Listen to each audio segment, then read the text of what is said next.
জানো তো, বেশ কয়েক মাস ধরে কলেজ, পড়াশোনা, সন্ধে রুমে ফিরে নিজের জন্য রান্না করা, পরের দিন আবার সেই কলেজে যাওয়া, এই একঘেয়ে জীবন যেন আর ভালো লাগছিল না। তাই হঠাৎ করেই সিদ্ধান্ত নিলাম যে কয়েকদিন বাড়ির থেকে ঘুরে আসা যাক। আর বাড়িতে যেতে না যেতেই নিজের পছন্দের রান্না, সেটাও যদি মায়ের হাতের রান্না হয়, তার অনুভূতি কাউকে বলে বোঝানো সম্ভব নয়। তোমরা যারা আমার মতন বাইরে থাকো আর বাড়ি ফিরে এরকম রান্না পাও, তারাই বুঝতে পারবে এর অনুভূতিটা কতটা সুন্দর। যাই হোক, আজকে মায়ের হাতের এই রান্নাটা তোমাদের সাথে একটু শেয়ার করছি।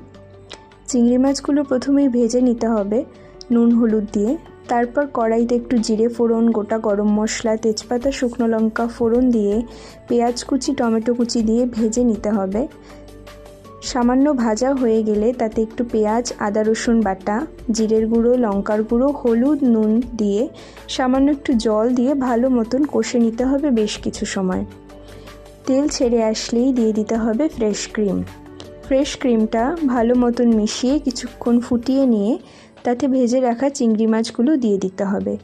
ও আরেকটা কথা বলি, এই যে দুটো চিংড়ি দেখছো, বড় গলদা চিংড়ি, বলা যেতে পারে এই এতগুলো চিংড়ির মধ্যে ওই দুটোই ছিল আজকের শো স্টপার, যেটা বাবা স্পেশালি আমার জন্য বেছে বেছে নিয়ে এসেছে। এরপর জল দিয়ে চিংড়ি মাছটা বেশ খানিকক্ষণ ফুটিয়ে যখন জলটা টেনে আসবে আর গ্রেভির কালারটা ঠিক এরকম লোভনীয় হয়ে আসবে, তখনই বুঝতে পারবে রান্না কমপ্লিট। কেমন লাগলো মায়ের হাতের রান্না কমেন্ট করে অবশ্যই জানিও।